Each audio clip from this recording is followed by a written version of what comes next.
യഥാർത്ഥത്തിൽ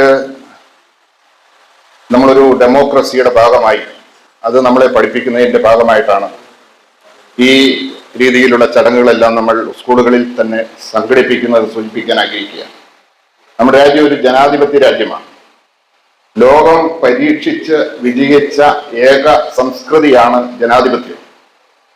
അതിലപ്പുറമായിട്ട് ഭരണാധികാരത്തെ വിനിയോഗിക്കുന്നതിനും മറ്റൊരു സംവിധാനമില്ല എന്ന് പരീക്ഷണ നിരീക്ഷണങ്ങളിലൂടെ കണ്ടെത്തിയിട്ടുള്ള ഒരു സിസ്റ്റമാണ് ജനാധിപത്യ സംസ്കൃതി എന്ന് പറയുന്നത്.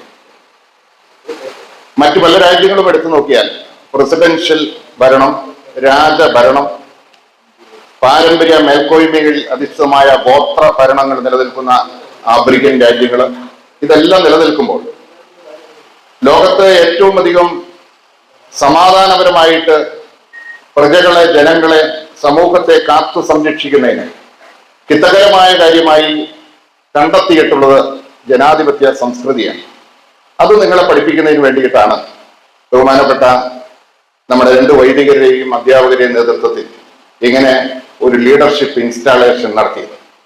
നിങ്ങളിവിടെ നിന്ന് പുറത്തേക്കിറങ്ങി വന്നാലും നമ്മുടെ സമൂഹത്തില് നമ്മുടെ ജനാധിപത്യത്തിന്റെ ഭാഗമായി നിൽക്കേണ്ടവരാണ് എന്നുള്ള ഒരു ഉത്തമ ബോധ്യവും കരുതലും അതിനനുസൃതമായിട്ടുള്ള പ്രക്രിയയുടെ ഭാഗവുമായി നിങ്ങളെ മാറ്റിയെടുക്കുന്നതിനാണ് ഈ ചടങ്ങ് സംഘടിപ്പിച്ചിരിക്കുന്നത് നാമകമായി സൂചിപ്പിക്കാൻ ഞാൻ ആഗ്രഹിക്കുക. ഒരു ലീഡർ എന്ന് പറഞ്ഞാൽ അവന് ചില വാസനകളും ഗുണങ്ങളും ഉണ്ടാകേണ്ടതായിട്ടുണ്ട്. ഒരു ലീഡർ എന്ന് പറഞ്ഞാൽ നമുക്കറിയാം, വേദിയും സദസ്സുമായിട്ടാണ് ഇവിടെ ക്രമീകരിച്ചിരിക്കുന്നത്.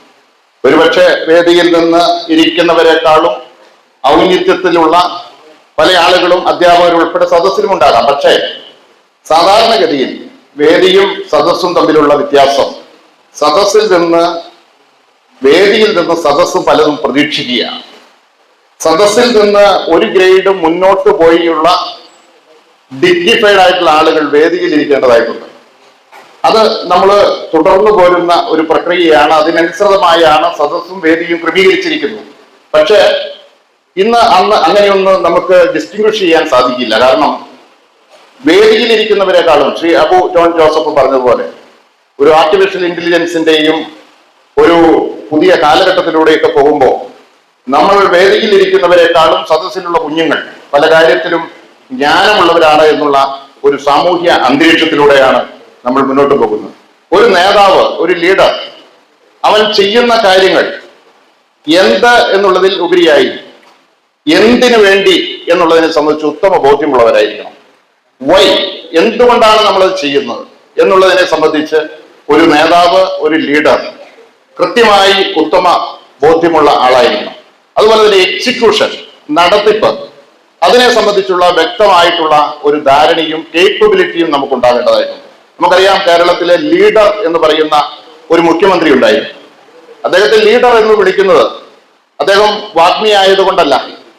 അദ്ദേഹത്തിന്റെ എക്സിക്യൂഷൻ എന്ന് പറയുന്നത് ഇന്നും എഴുതപ്പെടുന്ന ഒരു രേഖയായി കേരള സമൂഹത്തിൽ നിൽക്കുകയാണ്. അതിനെപ്പെടുത്തി പറഞ്ഞല്ലെങ്കിലും എക്സിക്യൂഷൻ സംബന്ധിച്ച് അതിന്റെ കേപ്പബിലിറ്റി, അത് വളരെ ഔന്നത്യത്തിലുള്ള വ്യക്തികളെയാണ് നേതാക്കന്മാര് എന്ന് നമ്മൾ പറയുന്നത്.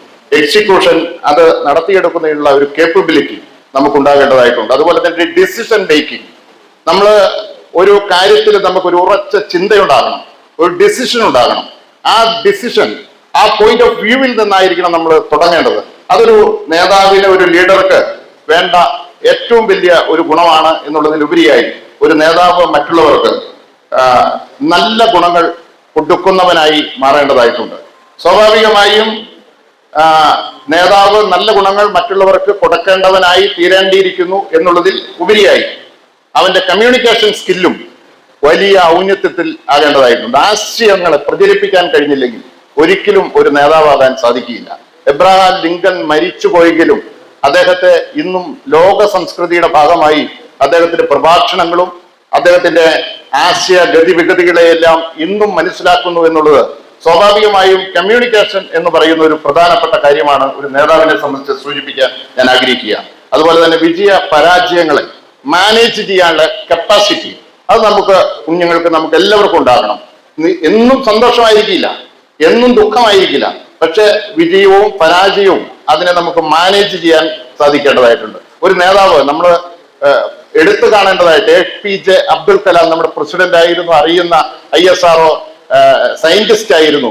അദ്ദേഹം ഇന്ത്യയുടെ ഒരു മിസൈൽ പരീക്ഷണത്തിന്റെ ഹെഡായിരുന്നപ്പോൾ ആ മിസൈൽ പരീക്ഷിച്ച് ആ മിസൈൽ പരാജയപ്പെട്ട് ഭൂമിയിലേക്ക് തിരിച്ചു പോന്നു.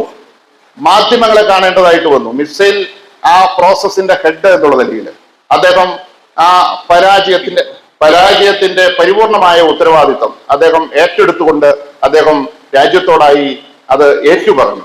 അതായത് ഒരു നേതാവ് പരാജയത്തിന്റെ ഉത്തരവാദിത്വം ഏറ്റെടുക്കുക ഉണ്ടായി എന്ന് പറയുമ്പോൾ തന്നെ പരീക്ഷിച്ച് അഗ്നി മിസൈലിന്റെ വിജയം ഉറപ്പിച്ചപ്പോഴും അദ്ദേഹം മാധ്യമങ്ങളെ കണ്ടപ്പോൾ ആ വിജയത്തിന്റെ മുഴുവൻ സവിശേഷതകളും ആ ടീമിന് കൊടുക്കുവാൻ തയ്യാറായി. അദ്ദേഹം അത് ഏറ്റെടുത്തില്ല, ആ ടീമിന് കൊടുക്കുവാൻ തയ്യാറായി എന്നുള്ളതാണ്. അപ്പൊ ഒരു നേതാവ്, ഒരു ലീഡർ സ്വാഭാവികമായിട്ടും പരാജയത്തെ അതിനെ ഉൾക്കൊണ്ടുകൊണ്ട് ഏറ്റെടുക്കുവാൻ തയ്യാറാവുകയും വിജയത്തെ അത് എല്ലാവർക്കുമായിട്ട് അതിനെ ഡിവൈഡ് ചെയ്ത് കൊടുക്കുന്ന ഒരു മാനസികവും ധാർമ്മികവുമായിട്ടുള്ള ഉത്തരവാദിത്വം നിറവേറ്റേണ്ടതുമായിട്ടുള്ള ഒരു പ്രത്യേകതകളാണ് സൂചിപ്പിക്കാനുള്ളത്. ഇവിടെ നിങ്ങളിൽ നിന്ന് തെരഞ്ഞെടുക്കപ്പെട്ട കുഞ്ഞുങ്ങൾക്ക് എല്ലാ രീതിയിലുമുള്ള ഒരു മോട്ടിവേഷനും നിങ്ങളുടെ ഭാഗത്തുനിന്ന് ഉണ്ടാകണം. അവർ നിങ്ങളെ ഗൈഡ് ചെയ്യുമ്പോൾ അനുസൃതമായിട്ടുള്ള ഒരു നല്ല രീതിയിലുള്ള മുന്നോട്ട് പോക്കും ഒരു പ്രത്യാശയുടെ കിരണങ്ങളായി കണ്ടുകൊണ്ട് എല്ലാവിധ ആശംസകളും അറിയിച്ചുകൊണ്ട് നിർത്തുന്നു. നന്ദി, നമസ്കാരം, ജയ് ഹിന്ദ്.